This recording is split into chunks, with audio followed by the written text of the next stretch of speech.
Capítulo 1. Vamos a leer esta vez hasta el versículo 7. Oseas capítulo 1. Del versículo 1 al versículo 7. Dice la palabra de Dios así. Palabra de Jehová que vino a Oseas, hijo de Beri, en días de Usías, Jotán, Acaz y Ezequías, reyes de Judá, y en días de Jeroboam, hijo de Joás, rey de Israel. El principio de la palabra de Jehová por medio de Oseas. Dijo Jehová a Oseas: Ve, tómate una mujer fornicaria e hijos de fornicación, porque la tierra fornica apartándose de Jehová. Fue pues y tomó a Gomer, hija de Diblaim, la cual concibió y le dio a luz un hijo. Y le dijo Jehová: Ponle por nombre Jezreel, porque de aquí a poco yo castigaré a la casa de Jehú por causa de la sangre de Jezreel, y haré cesar el reino de la casa de Israel. En aquel día quebraré yo el arco de Israel en el valle de Jezreel. Versículo 6. Concibió ella otra vez y dio a luz una hija, y le dijo Dios: Ponle por nombre Lo-ruama, porque no me compadeceré más de la casa de Israel, sino que los quitaré del todo. Mas de la casa de Judá tendré misericordia, y los salvaré por Jehová su Dios. Y no los salvaré con arco, ni con espada, ni con batalla, ni con caballos, ni jinetes. Quisiera, proyéctame las imágenes, por favor. ¿Tiene allí? La primera de Jezreel. La semana pasada hablamos de un nombre que era importante, Jezreel. Jezreel se llamaría el primer hijo de Oseas con Gomer, ¿ok? Ese Jezreel, ese nombre representaba algo. En este caso representaba un valle muy icónico para la nación de Israel durante toda su historia. Inclusive en el Apocalipsis se menciona este valle. Y yo quería de nuevo ubicarnos, o sea, yo quiero que se ubíquense, con respecto a la nación de Israel. Nos va a ayudar a meternos un poco más a la historia. Aquí no tiene ningún nombre y esto es algo más que muestra el relieve de este mapa. Este es el Mar Muerto y aquí arriba tenemos el Mar de Galilea. Aquí se ve un valle que une de hecho al Mar Mediterráneo. Este valle que está acá es el valle de Jezreel. Pasa la otra, por favor. Ahora, un poco más difícil de ver, Jezreel está también por aquí, Mar de Galilea y el Mar Muerto. Este es el valle de Jezreel y por acá Ramot de Galad es donde estaban en batalla cuando los reyes se fueron a Jezreel a curarse la herida del rey de Israel y vino Jehú y los mató. ¿Ok? Eso que la semana pasada no se lo mostré, pero ese es el valle de Jezreel y aquí es donde estaba el frente de batalla con los sirios. Perfecto. Ahora, esta vez nos menciona, bueno, no lo menciona el pasaje que vamos a estudiar, pero cuando vemos la historia debemos saber que es esa nación, la nación de Asiria. La nación de Asiria. Una nación muy grande, una nación que tomó poder militar en el tiempo y que va a ser también, va a jugar un papel muy importante en la historia del pueblo de Israel. Si lo notan en perspectiva, aquí está el Mar Muerto y el Mar de Galilea, más pequeño, acá está Jerusalén. Asiria está por acá, el noreste. Y la capital de Asiria es Nínive, o era Nínive en aquel tiempo. ¿Recuerdan aquel profeta que fue a Nínive y toda la cosa? Bueno, Jonás, ese mismo estuvo por estos lados predicando, y Nínive es la capital de Asiria. Cuando la nación de Israel es deportada, cuando es conquistada por los asirios, se van desde aquí hasta acá, y es lejos, mi hermano, y se van a Patín. Todo esto, deportados, y fueron a habitar en estas ciudades, Harán, Gozán, todo lo que pertenecía más cerca a la capital del reino asirio. ¿Hay otra, verdad? ¿O no? ¿Es la única? Bueno, quería que se ubicaran allí para que supiesen más o menos de dónde venían los asirios. Estaban al noreste de las tierras bíblicas, Jerusalén, Samaria, entre otras que pertenecían al reino de Israel y al reino de Judá. Entonces, hoy nos vamos a concentrar específicamente en los versículos 6 y 7. Versículos 6 y 7. Concibió ella otra vez y dio a luz una hija. Y le dijo Dios, ponle por nombre Lo-ruama, porque no me compadeceré más de la casa de Israel, sino que los quitaré del todo.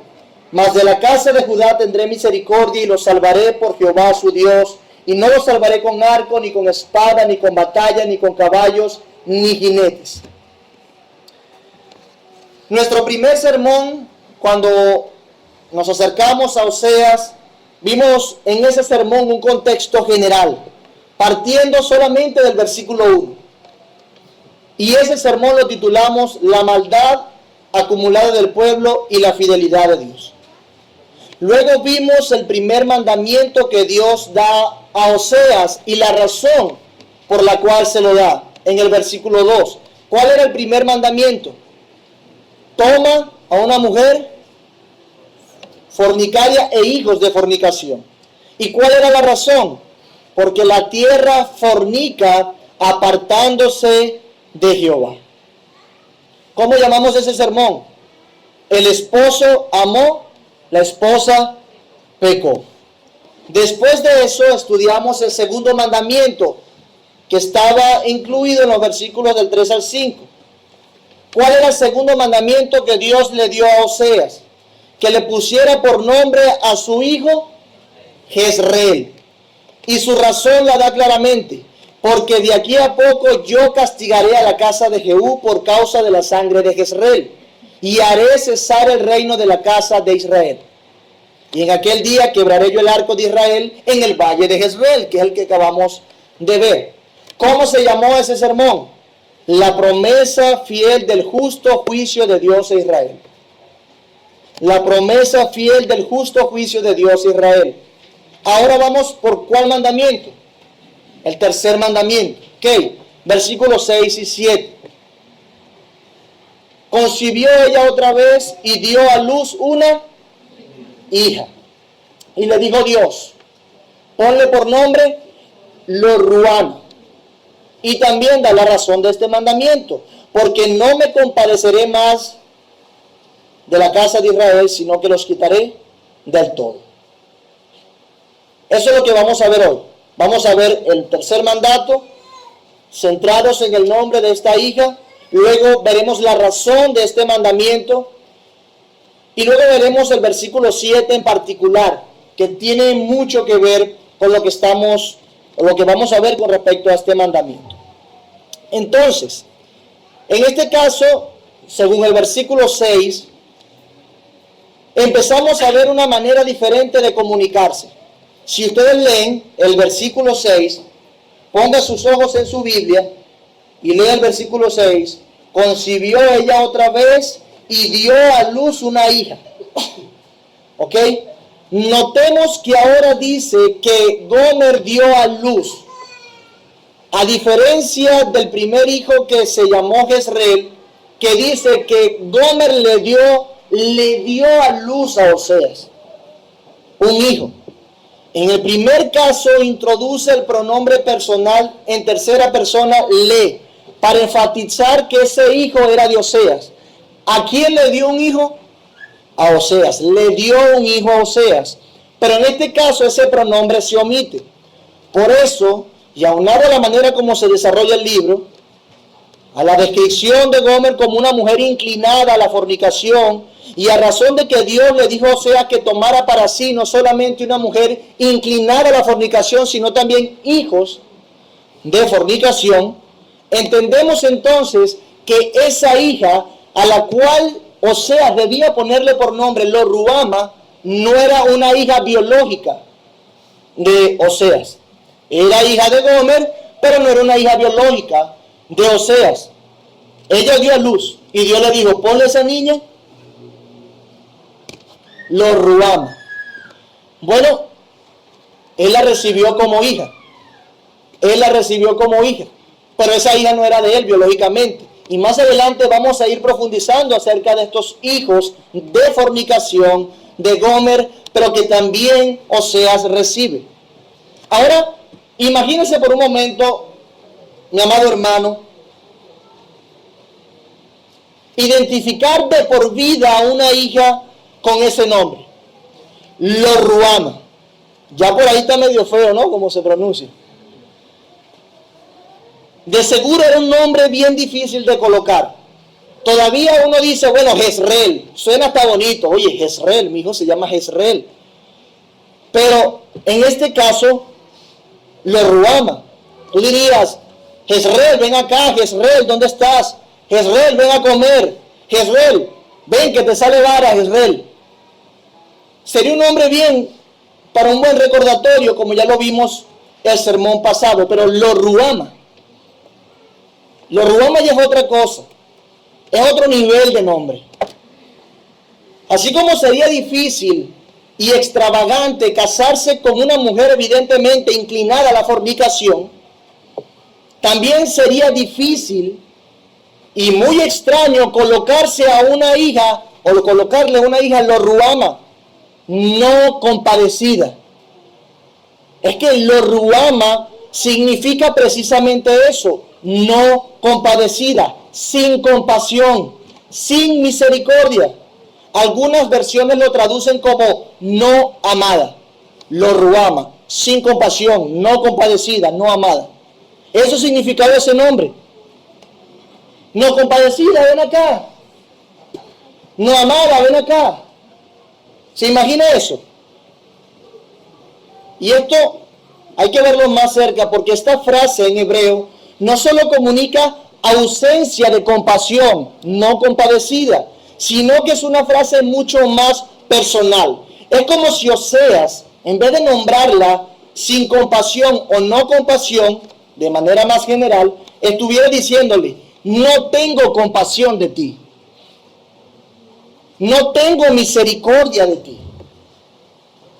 Más preciso deberíamos entonces hablar de esa manera. Imagínense, hija, no tengo compasión de ti, ven acá. No tengo misericordia de ti, ven acá. Luego, en la razón que Dios da para colocarle este nombre a esa niña, confirma esta idea. Dios no tendría más compasión de Israel. La hija representa a Israel, de modo que cuando de nuevo pregunten a Oseas, ¿por qué llamaste a tu hija así? Él diría, porque Dios dice a Israel, no tendré más compasión de ti. Y lo haría muy personal. No tendré más compasión de ti.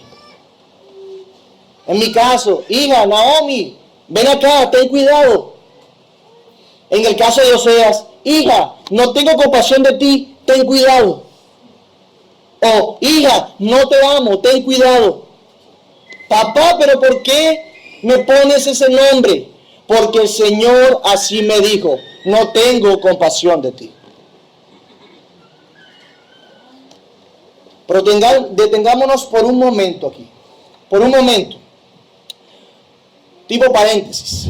Porque Oseas estaría presentando a Dios, representando a Dios, Oseas representando a Dios, e ilustrando el tipo de relación que el Señor ha tenido con su pueblo, e ilustraría también lo que Dios haría con su pueblo al nombrar a los hijos. Dios también por medio de Oseas estaría diciéndole a su hija Israel a través de esta parábola andante, no tengo misericordia de ti, Israel. Oh hija mía, no tengo compasión de ti. Y los que son padres, bueno, yo sé que hay unos insensibles que le ponen unos nombres medio raros a los hijos y no sienten nada. Pero en este caso, imagínese usted nombrando a su hija de esa manera. No tengo compasión de ti. Por eso es que quisiera que empezáramos a sentir los sinsabores que a Dios traería a hacer juicio contra aquellos que amó profundamente, pero por los cuales ahora se duele por la traición de ellos. Más adelante veremos cómo Dios expone sus emociones con respecto a lo que estaba pasando con Israel. Pero cerrando el paréntesis, hablando de lo que Dios sentiría, Dios entonces mandó a Oseas a colocar este nombre a su hija para que el pueblo entendiera cuál era su situación. ¿Cuál era la situación a la luz de este nombre del pueblo? Que Dios no tendría compasión más de Israel. Dios estaba comunicando a través de esta hija, del nombre de esta hija, que no tendría más compasión de Israel. ¿Y sabe qué? Este mensaje creció. ¿Cómo que creció? Bueno, entiendo que mientras crecía Lo Ruhama, más capacidad tenía ella de explicar la razón de su propio nombre. Mire, ¿por qué tú te llamas así? Porque Dios ha dicho, no tendré misericordia de ti. Entonces ya habría más emisarios de ese mensaje. Habría más emisarios. Imagínense ese nombre. Pero vamos a entrar ahora, y es donde vamos a hacer un énfasis mayor, a la razón de este mandamiento. La razón de este mandamiento. ¿Cuál es la razón de este mandamiento? De que le colocaran a esta niña Lo Ruhama, porque no me compadeceré más de la casa de Israel, sino que los quitaré un poquito. ¿Qué dice? ¿Los quitaré cómo? Del todo. ¿Están conmigo? Esfuércense un poquito. Los quitaré del todo. Voy con una parte difícil, escuche bien. El versículo 1 nos dice que Oseas empezó a recibir palabra de Dios cuando reinaba en Israel Jeroboam, hijo de Joás. Y en Jerusalén estaba reinando Usías. Y Usías empezó a reinar cuando Jeroboam ya tenía 27 años reinando. Podemos entonces decir que Oseas empezó su ministerio luego de la mitad más o menos del reinado de Jeroboam, cuando ya Jeroboam tenía un poder militar grande, cuando ya él se gloriaba de su poder. Siendo esto así, que todavía reinaba Jeroboam, cuando Oseas tuvo a Lo Ruhama, Jeroboam todavía reinaba en Israel.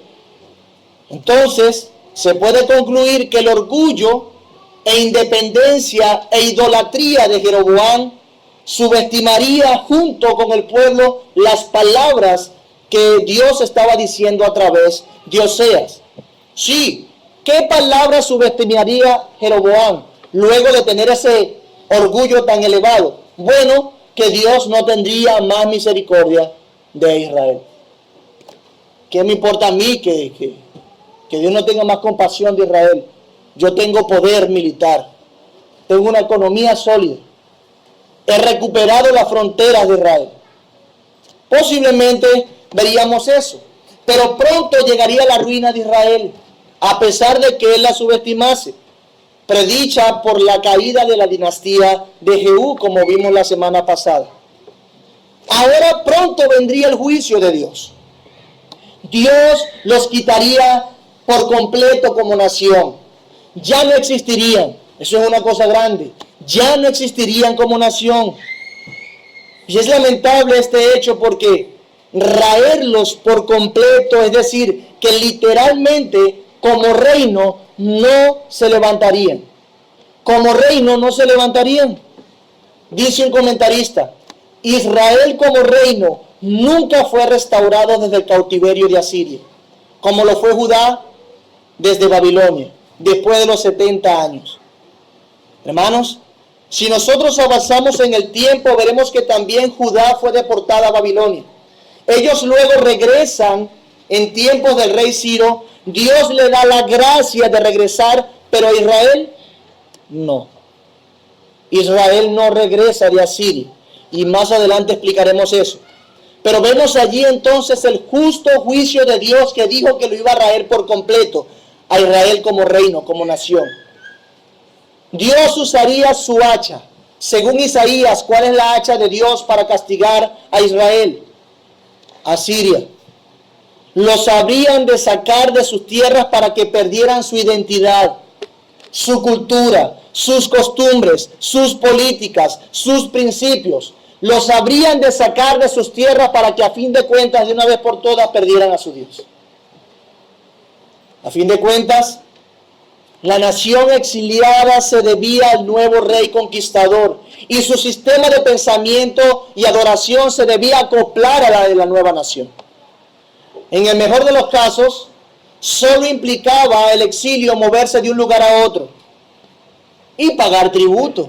En el mejor de los casos. En el peor de los casos, hermanos, en el peor de los casos, debían apegarse radicalmente a la identidad de la nueva nación o morir atrozmente. Morir atrozmente. Bueno, algunas naciones, según el rey de turno, llegaron a ser muy despiadadas en sus conquistas. En especial Asiria, una máquina de matanza. Asiria. Un rey de Asiria, al cual Eliseo le lloró en la cara porque sabía qué es lo que iba a hacer. Y otros reyes, además de ese, llegaron a hacer con Israel lo siguiente. Invadieron Israel, abrieron los vientres de las mujeres encintas, embarazadas, y agarraron los fetos y los estrellaron contra una piedra. Así de despiadados. Asaban a sus cautivos. ¿Saben qué es asar? Los asaban a sus cautivos. Los decapitaban. Y si era un noble, los torturaban hasta la muerte cortando sus miembros, orejas, lenguas, sacando sus ojos, sus narices, sus brazos y sus piernas, para luego dárselo a comer a los lobos, cerdos y perros. Así de despiadados eran cuando una nación conquistaba a otra. Eso eran los asirios precisamente. Y siguiendo el pensamiento de lo que implica la conquista de una nación a otra, tenemos un vivo ejemplo en la misma nación de Israel. ¿Sí? En la misma historia de Israel. Dios mandaba en ocasiones literalmente a dar muerte a todo lo que tuviera que ver con esas naciones que Dios había entregado en sus manos, para que no hubiese ningún indicio de sus culturas paganas, para que su pueblo no se desviara, no se mancillara. Es decir, Israel, cuando conquistó Canaán, debía matar a todos, para que no hubiese ningún indicio de su cultura, para que ese pueblo no se desviara de Dios. Y así pasó. Y eso Dios lo hace porque había tenido compasión de ese pequeño pueblo. Aquella nación pequeña que Dios escogió por gracia, decidió darle una tierra fabulosa, Canaán. Y Dios entrega aquellas naciones en sus manos, porque tuvo compasión y misericordia de aquella nación. Bueno, ahora el mismo Israel sería objeto de lo que él mismo, por la ayuda de Dios y en cumplimiento de sus promesas, había hecho con otros pueblos en su momento. Pero mi amado hermano, es necesario exaltar algo a la luz de esto, porque ciertamente Dios estaba diciendo que iba a raer por completo al reino de Israel, a la casa de Israel. Eso es una verdad. Y se lo llevarían cautivos los asirios de una manera atroz. Lo deportarían, ya no existirían como nación. Dios estaba mostrando a través de esa conquista que Él no tendría más compasión de Israel. Israel se quedó sin compasión de Dios. Bueno, pero a la luz de ese contexto, es necesario exaltar que el pueblo de Israel hizo lo que hizo con otras naciones, porque Dios en su momento, soberanamente y por gracia, los ayudó. Dice el pasaje, porque ya no tendré compasión con la casa de Israel, sino que los quitaré del todo. Hermanos, preste atención aquí. La compasión de Dios en el tiempo se fue haciendo mucho más evidente. Y a través del tiempo ellos pecaban y Dios no los juzgaba. Sí, Dios retrasaba su ira, Dios la retenía, prolongaba su misericordia y proponía el tiempo o posponía el tiempo de su ira justa con Israel. ¿Por qué Dios posponía su ira durante tantos años? Por compasión. Dios teniendo compasión y el pueblo pecando. Dios, a fin de cuentas, estaba en su derecho, porque en las estipulaciones del pacto estaba precisamente eso, que si se apartaban de Dios, ¿qué haría Dios? Los juzgaría. Dios debía juzgarlos. Él no tomaría por inocente al culpable. Usted que ha sido objeto de la compasión de Dios. Solo imagínense por un momento, mi hermano, usted estando al frente del representante de Dios y el Señor te diga: no tendré más compasión de ti. Recuerde por los momentos un par de sus pecados y lo que eso deshonra a Dios. Y que Dios te diga: no tendré más compasión de ti. Hermanos, Dios, no tendrás más compasión de mí. Si todo lo que soy es por tu compasión conmigo. Todo lo que cualquier hombre es sobre la faz de la tierra, inclusive estando en el peor de las situaciones, es porque Dios ha tenido compasión.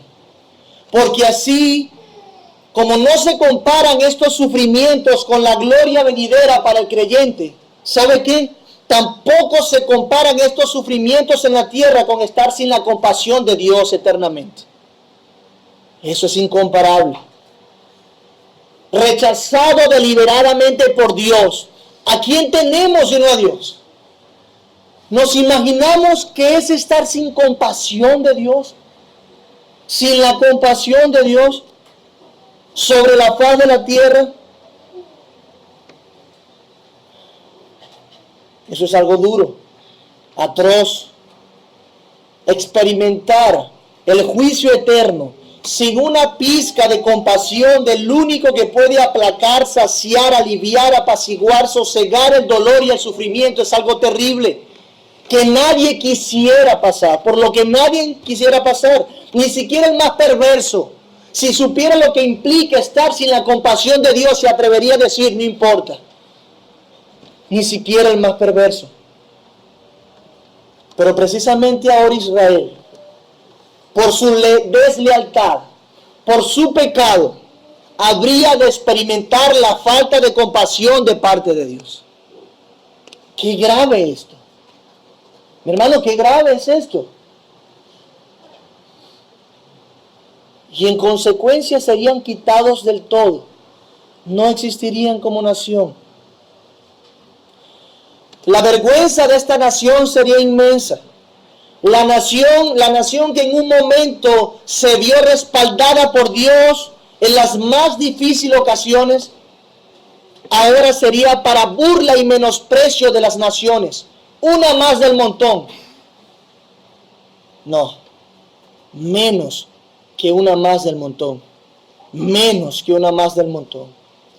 Israel ya no tendría la gloria que tenía antes. En vez de ser Israel la proyección de la luz del Dios viviente, sería ahora un foco quebrado, oscureciendo su propia desgracia. Eso sería Israel, porque Dios no tendría más compasión de ella. Su propia desgracia estaba cada vez siendo más oscura por su propio pecado. Y Dios habría de hacer juicio. Pero ¿por qué le pasó eso a Israel, hermanos, amigos? Esto le pasó a la nación de Israel, esta gran desgracia, porque despreciaron al Dios viviente.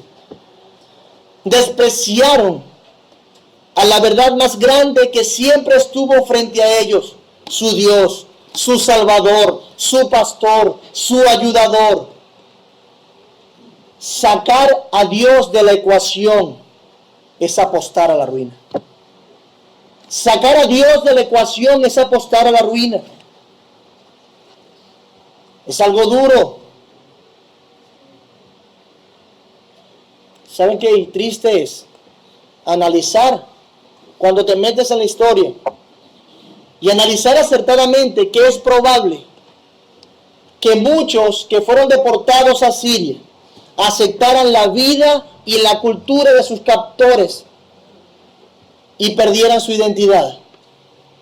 Habían ido al cautiverio por causa de su extrema maldad. De manera que no es sorprendente pensar que ellos aceptaran la cultura pagana de los asirios. Ya no eran unos idólatras. Qué triste. Vemos que no fue simplemente que Dios quitó su compasión, sino que ellos se apartaron de la compasión de Dios. Ellos se apartaron de la compasión de Dios. Pero a pesar de este mensaje tan desolador e inminente, no podemos olvidarnos del pasado, hermanos. No podemos olvidarnos del pasado. Sería insensato no volver a mencionar la compasión que Dios tuvo con Israel durante aproximadamente 250 años hasta su deportación a Siria. Aproximadamente 250 años el pueblo idolatrando en contra de Dios, y Dios lo mantuvo hasta que Dios debía honrar su pacto y las estipulaciones de su pacto. Hermanos, desde esa perspectiva, nosotros podemos ver que Dios es tardo para la ira, ¿verdad? Tardo, muy tardo para la ira, pronto en misericordia, grande en misericordia. Moisés, orando al Señor, dijo de él cuando los espías que llegaron de Canaán, asustados porque los otros eran muy grandotes, dijo Moisés acerca del Señor: Jehová tardo para la ira y grande en misericordia, que perdona la iniquidad y la rebelión, aunque de ningún modo tendrá por inocente al culpable. Sí, Dios es misericordioso, Él se compadece, pero no tendrá por inocente al culpable de ninguna manera. Y eso precisamente es lo que estamos presenciando aquí. La sentencia estaba siendo dada.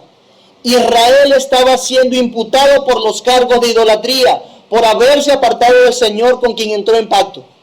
Ellos fallaron a sus responsabilidades en ese contrato y Dios los estaba juzgando.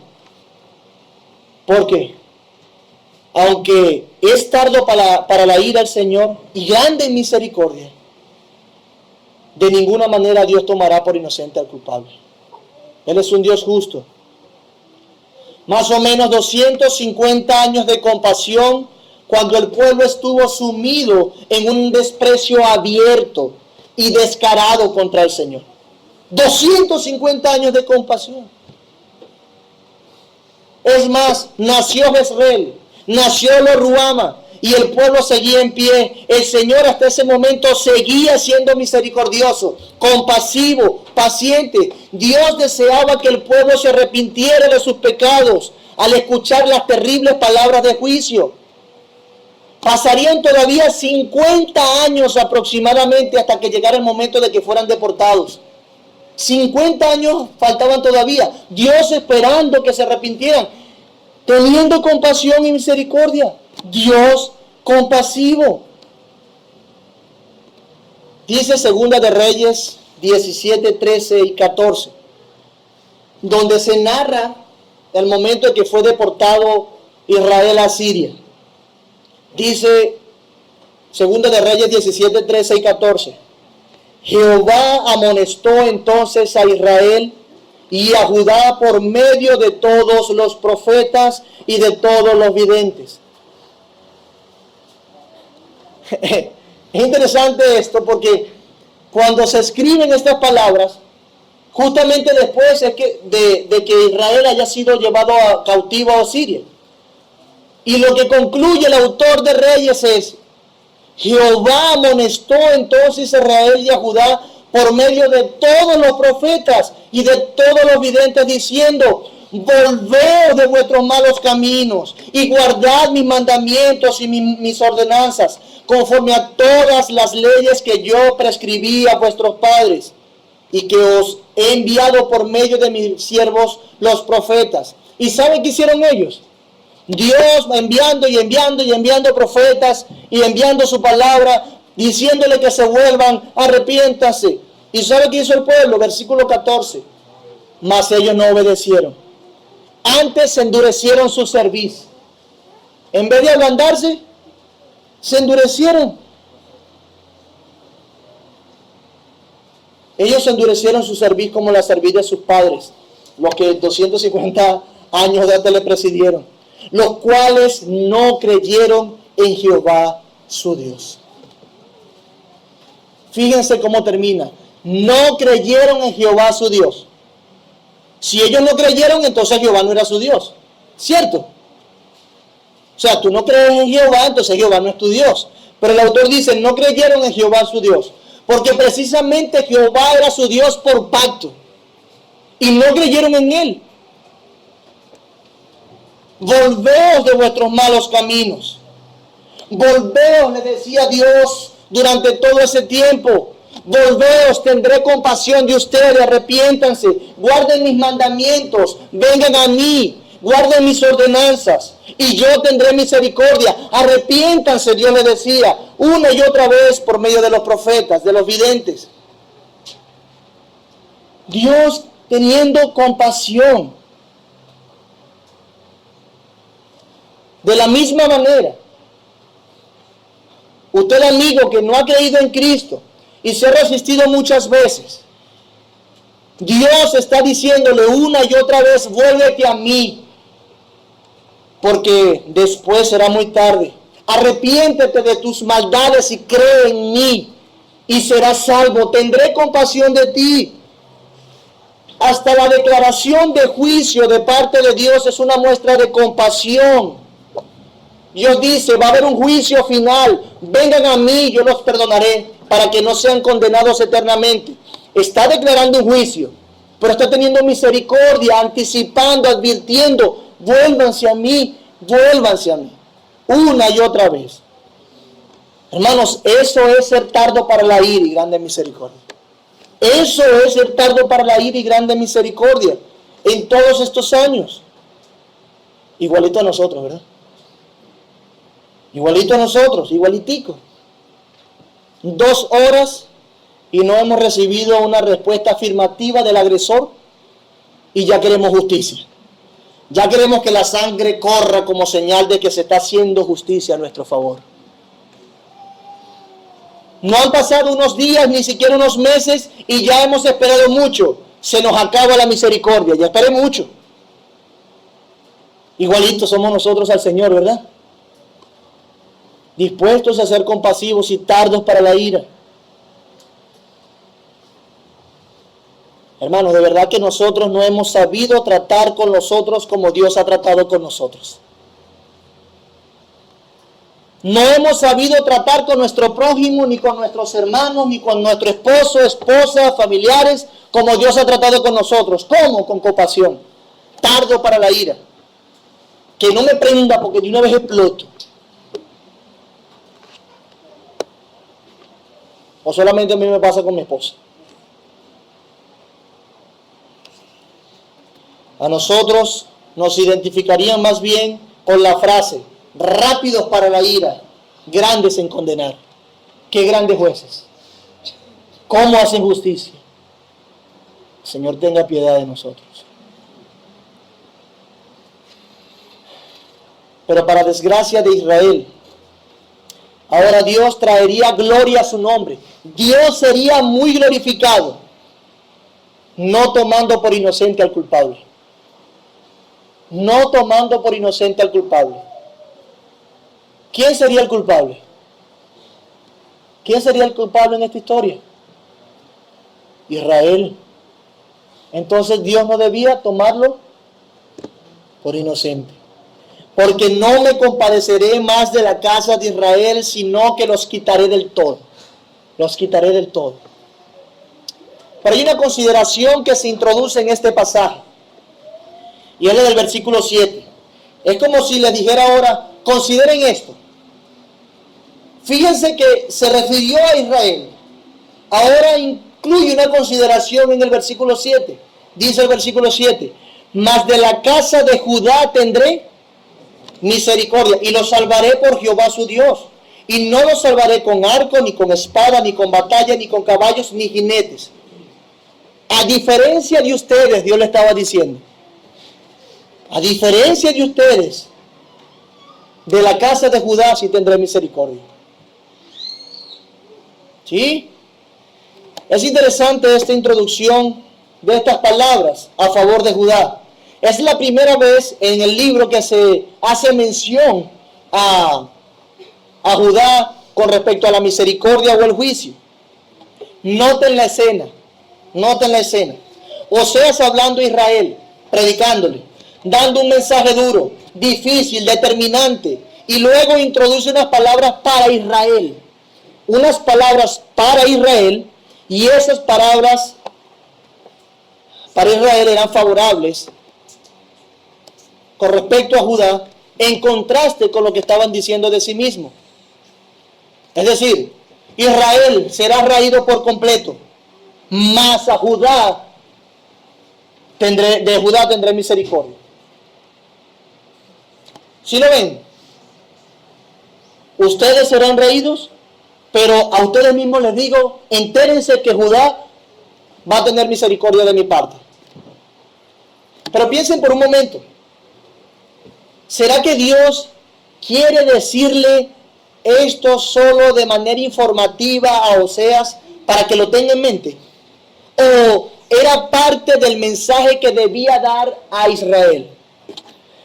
Yo estoy convencido de que estas palabras acerca de Judá eran parte del mensaje que debían dar a Israel. En otras palabras, lo que se decía de Judá no solamente era para la contemplación de Oseas, sino para que Israel se enterara lo que iba a pasar. Siendo así, ¿qué alcanzaría Dios con estas palabras acerca de Judá cuando se dirige específicamente a Israel? ¿Cuál sería su propósito?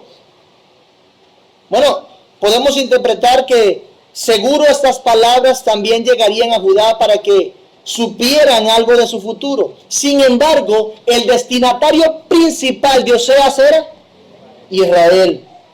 Era Israel. Oseas fue llamado a predicar al reino del norte. Entonces, ¿qué quería Dios alcanzar en Israel con esta mención de misericordia a favor de Judá cuando lo estaban juzgando a él? La situación en la que estaba Judá nos puede darnos.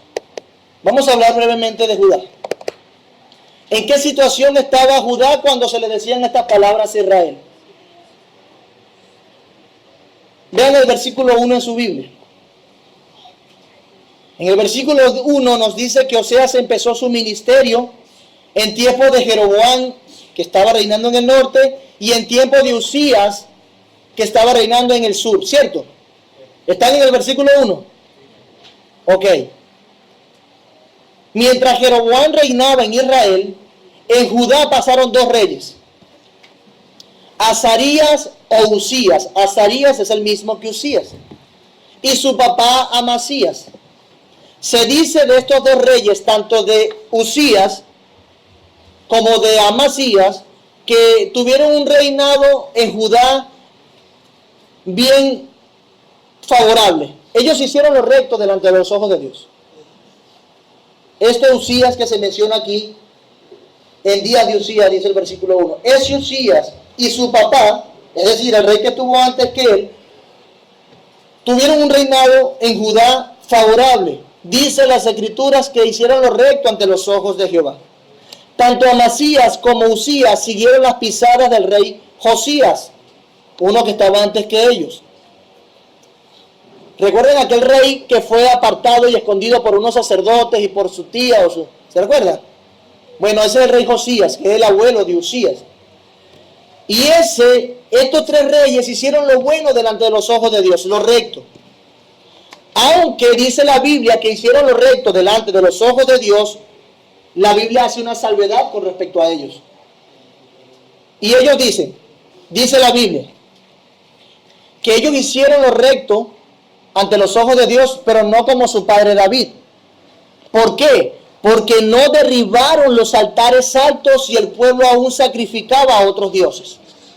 Y el pueblo aún sacrificaba a otros dioses. Durante su reinado había algo así como una libertad de culto. ¿Sí? Algo así como una libertad de culto. Perfecto. Tiene que adorar al Dios de Israel, pero dejaba que nosotros, el que quisiese, adorase lo que quisiera. Una libertad de culto. De modo que hubo una inclinación al seguir los pasos de David, sin embargo no fue algo radical. Sí, ellos hicieron lo recto, pero no como David. Le faltó un poquito, pero hicieron lo recto delante de los ojos de Dios. Estos reyes estaban promoviendo la adoración en el templo. Ellos decían, vengan a adorar, los reyes de Judá. Y todavía mantenían el sistema de adoración y en alguna medida se dedicaron a obedecer a Dios. Eso lo hicieron. Por eso es que dice que hicieron lo recto ante los ojos de Dios. Todo esto a diferencia de Jeroboam, rey de Israel. ¿Qué hizo Jeroboam? ¿Promovió la adoración a Dios? Voy a volver a repetir. ¿Jeroboam promovió la adoración a Dios? No lo hizo. A diferencia de los reyes que estaban en Judá. Yo decía que Oseas comenzó su ministerio mientras reinaba Jeroboam de Israel, en Israel sus últimos 25 años. Y Ezequías, más adelante, reinaba en Judá. De manera que mientras Oseas ejercía su ministerio en Israel, Israel siendo una nación pagana, en Judá los reyes promovían la adoración a Dios. ¿Sí? Promovían la adoración al Señor en alguna medida, por lo de la libertad de culto y esto. Entonces, volviendo a nuestra pregunta, ¿qué quería Dios alcanzar en Israel con esta mención de misericordia a favor de Judá cuando se dirige a Israel? Parece que Dios estaba poniendo como ejemplo de obediencia a Judá. ¿Sí? Como un ejemplo de obediencia. Y lo usa para contrastar su condición. Es como si le estuviera trayendo a celos para hacerlos recapacitar. A ustedes lo voy a condenar. Ustedes no obedecieron. Paganos, se desviaron de mí. Pero a Judá, el vecino, de ellos sí tendré misericordia. ¿Y sabe qué? Tendré tanta misericordia que lo voy a salvar por Jehová su Dios. Ni con su poder militar, ni con su arco, ni sus caballos. Yo lo salvaré personalmente. Es como trayéndolos a celos también, contrastando esa situación. Dios también estaría diciéndole que ellos por su pecado no alcanzarían más misericordia, mientras que Judá por su obediencia serían siendo por un tiempo objeto de la compasión de Dios. Notemos lo siguiente, versículo 7 del capítulo 1 de Oseas. Mas de la casa de Judá tendré misericordia, y lo salvaré por Jehová su Dios, y no lo salvaré con arco, ni con espada, ni con batalla, ni con caballos, ni jinetes. Pregúntele este versículo por un momento. ¿Por quién serían salvos ellos? Por Jehová su Dios, ¿cierto? Ellos serían salvos por Jehová su Dios. Dice, ¿por Jehová su qué? Su Dios. Su Dios. ¿Dios de quién? De Israel. Dice de Israel el versículo 7. Dios de Judá. Dios salvaría, tendría compasión de Judá por su Dios. Por su Dios. Hermanos, ¿a qué quiero llevarles con estas preguntas? Esta expresión exalta el contraste entre Israel y Judá, pues Israel no tenía a Jehová como su Dios. ¿Quién era el Dios de Israel? Par de becerros, Baal y la mujer estaban. Ajá, Acera. Gracias. Esos eran los dioses de Israel. ¿Y de Judá quién era su Dios? Jehová. ¿Sí lo ven? Israel no tenía como Dios a Jehová, sino que tenía otros dioses, mientras que Judá sí tenía al Dios de los ejércitos como su Dios. Precisamente por eso Dios sí tendría compasión de ellos, porque su Dios era Jehová. Pues Dios seguía siendo el Dios de Judá, pero no de Israel. ¿Por qué? Porque ellos no le adoraron, mientras que Judá sí. Hermanos,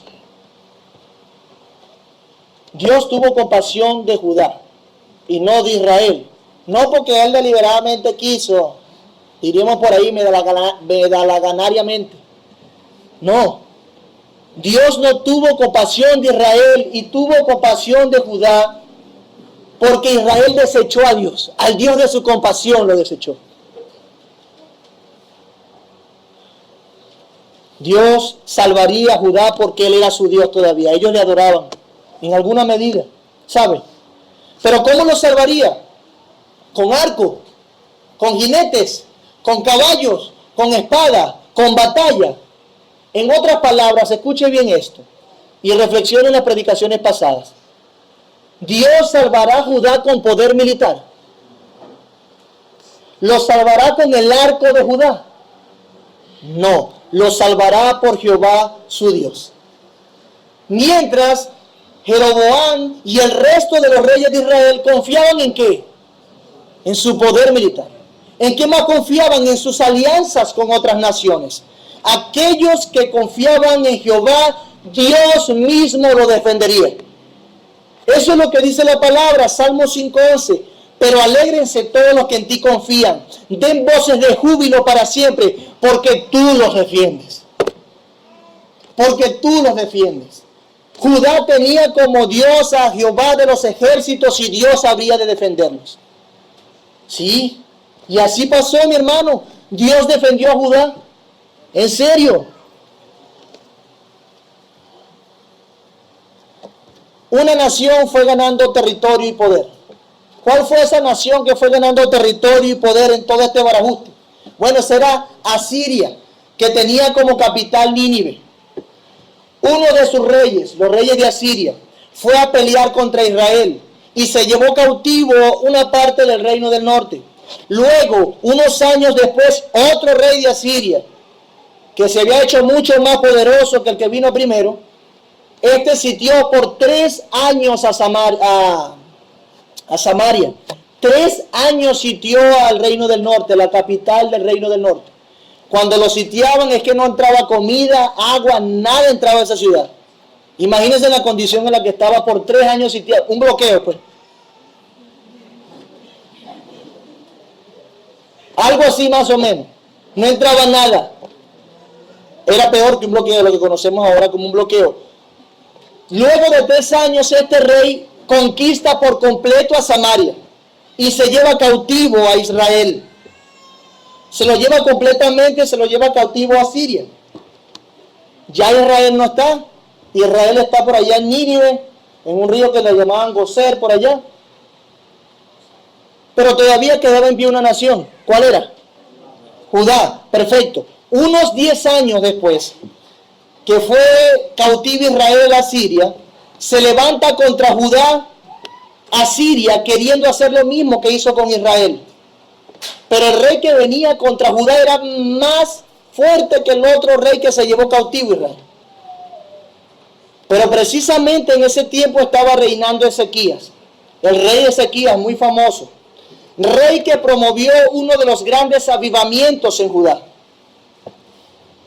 Mientras que Usías, el rey que leímos aquí en el versículo 1, no quitó los lugares altos, el rey Ezequías hizo lo recto delante de los ojos de Dios como su padre David. ¿Por qué? Porque él fue y derribó todos los lugares altos de adoración.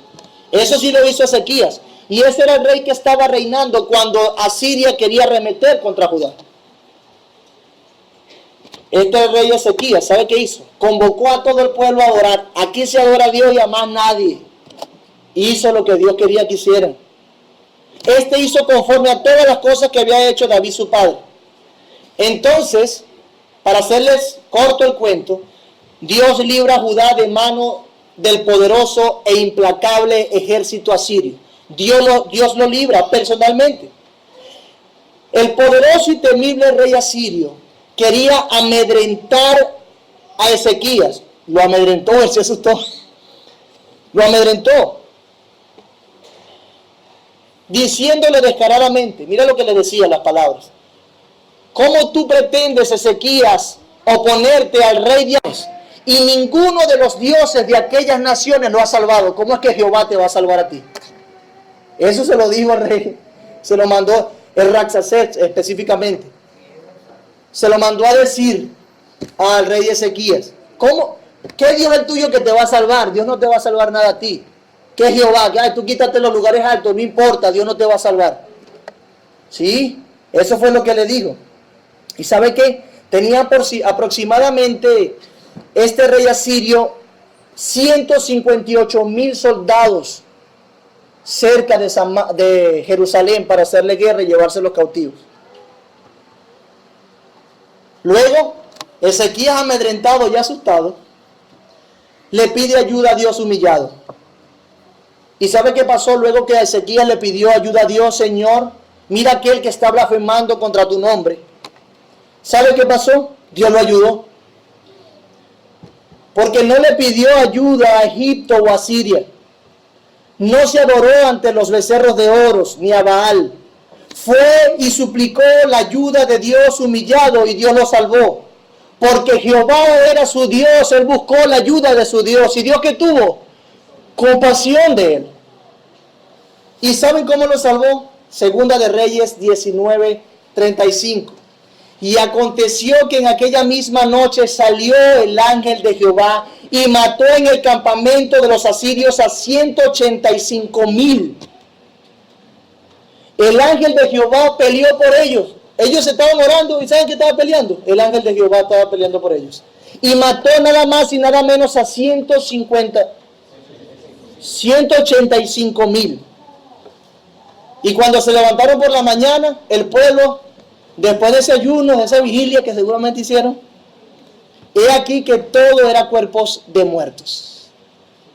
Dios los salvó sin arco, sin espada, sin caballo y jinete. Dios mismo peleó por Judá. Dios tuvo compasión de Judá, porque Judá lo tenía como su Dios y ayudador, mientras que Israel no. Hermanos, ¿cuánto que aprender de todo esto?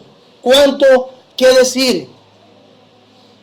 Hermanos, Dios tiene compasión de los que en Él confían. Voy a repetirlo para que se le quede grabada una vez más. No me es gravoso repetírselo. Dios tiene compasión de los que en Él confían. Sí, para salvarlos, para pelear por ellos, para usar su poder para preservarlos. Eso es lo que hace Dios con los que en Él confían. Hermanos, necesitamos confiar más y más en nuestro Señor en virtud de la inmensa compasión que también ha mostrado a nuestro favor. Ha sido evidente que Dios ha tenido compasión de nosotros, ¿o no? Estás donde estás, tienes lo que tienes, seas creyente o no, es porque Dios ha tenido compasión de ti. La evidencia es contundente. Los argumentos están. Tenemos suficientes argumentos para no quitar nuestra mirada de Él y confiar solamente en Él. Toda esta historia, ¿para qué? Para recordarnos y decirnos, por favor, confíen en mí, que yo los salvaré. No se aparten de mí, de lo contrario serán juzgados. Necesitamos saber que Dios es fiel. Hermano, Dios es fiel. Él es perdonador. Él es tardo para la ira y grande en misericordia. Ese es nuestro Señor. Pero ¿sabe qué? No les irá bien. De ninguna manera les irá bien a los que desprecian al Señor. A los que desprecian su compasión. Como pasó con Israel, así serán raídos de la tierra. Los que no confíen en Dios. Serán raídos de la tierra. En resumen, podemos ver cómo Dios traza juicio contra Israel, usando a Oseas y a su familia.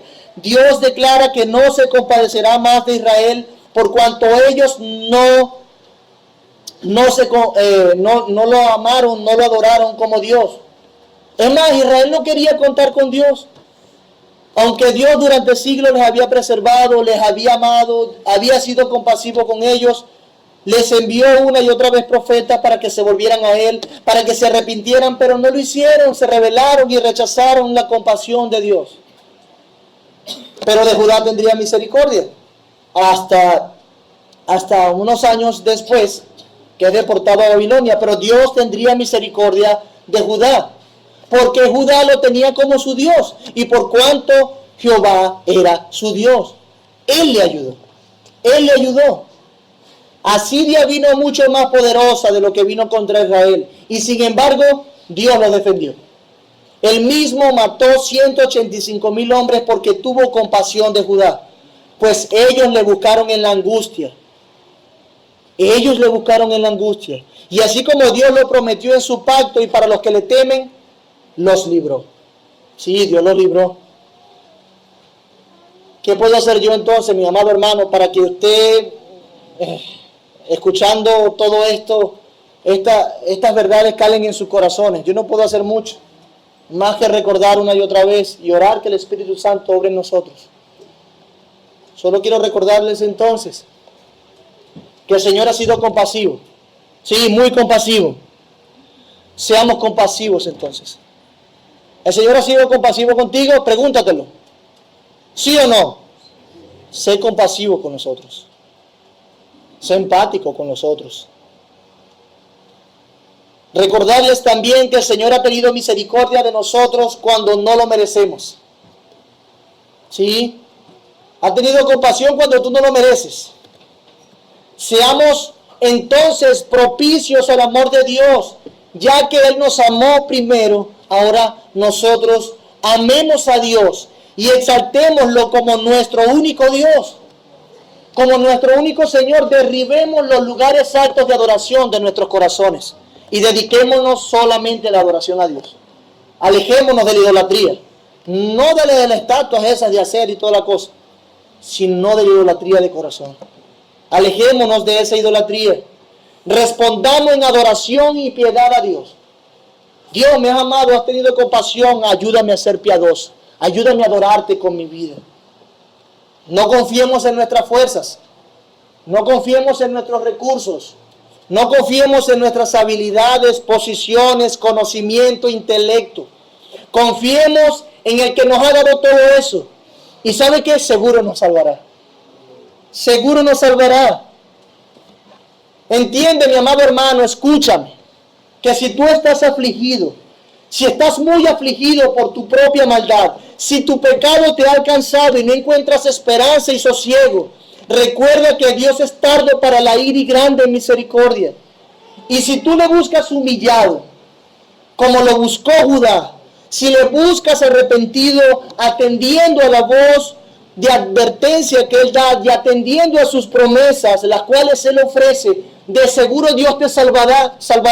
Levántate, encuentra paz, cobra ánimo, que hay un Dios misericordioso dispuesto a perdonar.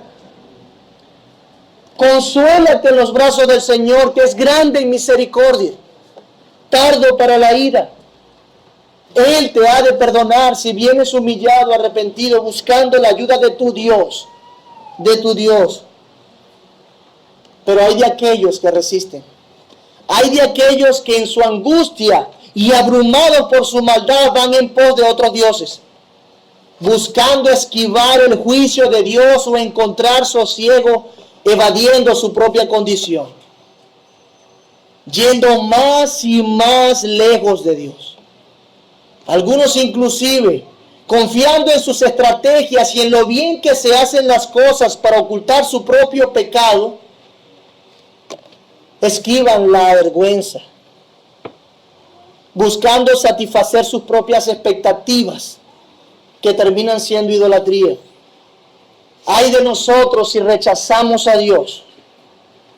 Ay de nosotros si pretendemos alcanzar compasión de alguna manera sin buscarle a Él y arrepentirnos genuinamente. Hermano, no esquives tu condición, reconoce tu maldad y entiende que solamente encontrarás compasión en Dios. Solamente en Dios. No seas habilidoso ocultando tus cosas, porque tarde o temprano saldrá la luz y Dios no puede ser burlado. Arrepiéntete.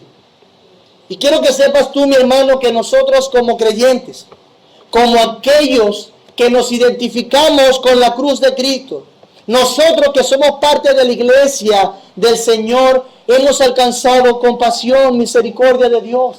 Qué bueno, ¿verdad? Nosotros los cristianos hemos alcanzado compasión y misericordia de Dios. Hermanos, hemos sido objetos de su amor y Él ha prometido preservarnos hasta el fin.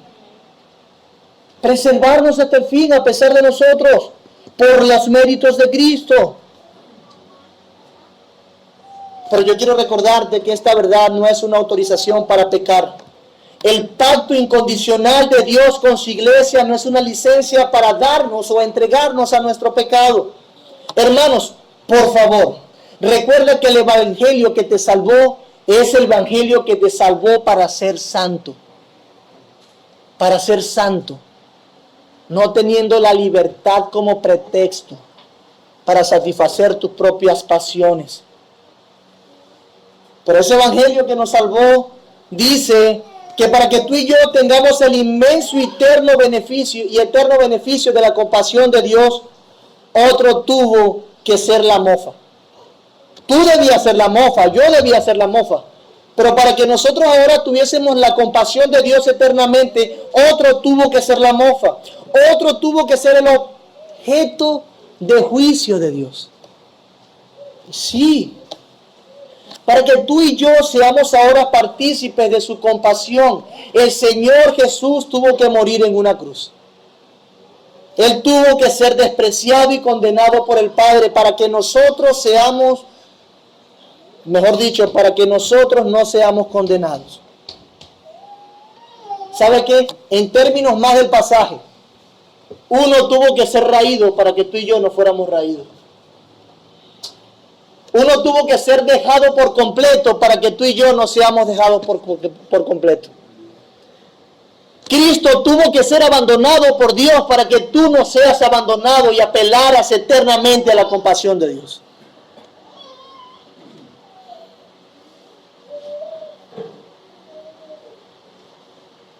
¿Sabes?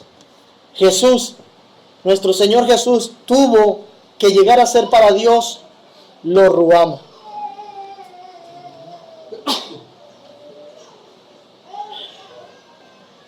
Jesús tuvo que llegar a ser para Dios lo ruama, de quien Dios no tendría compasión ni misericordia, para que nosotros seamos ruama, llenos de compasión. Jesús, ahora llamándoselo ruama, para que nosotros estemos llenos de compasión. Dios tuvo que descargar su juicio sobre Cristo, su ira, para hacer justicia. Para que nosotros ahora estemos delante de su trono con limpia conciencia. Eso es compasión, ¿sabe? De Dios el Padre, de Dios el Hijo y de Dios el Espíritu Santo. Por eso la iglesia debe cantar aleluya. Aleluya, bendito sea el Salvador del mundo que sufrió la justa ira de Dios en nuestro lugar, para que nosotros ahora estemos confiados de que el Señor es nuestro Dios, es nuestro Dios, es nuestro auxilio, nuestro defensor, quien pelea por nosotros. Por el sacrificio de Cristo, Dios lo exaltó hasta lo sumo y ahora reina. Nuestro Señor Jesús reina. Sea Dios bendito y Jesús el Salvador adorado por siempre. Vamos a orar. Señor, gracias por tu palabra. Gracias por este tiempo. Ayúdanos a digerir esto y que esto cargue inmensamente a nuestros corazones. Por favor, ayúdanos. En el nombre de Jesús. Amén. Quisiera entonces llamar a los que me van a ayudar a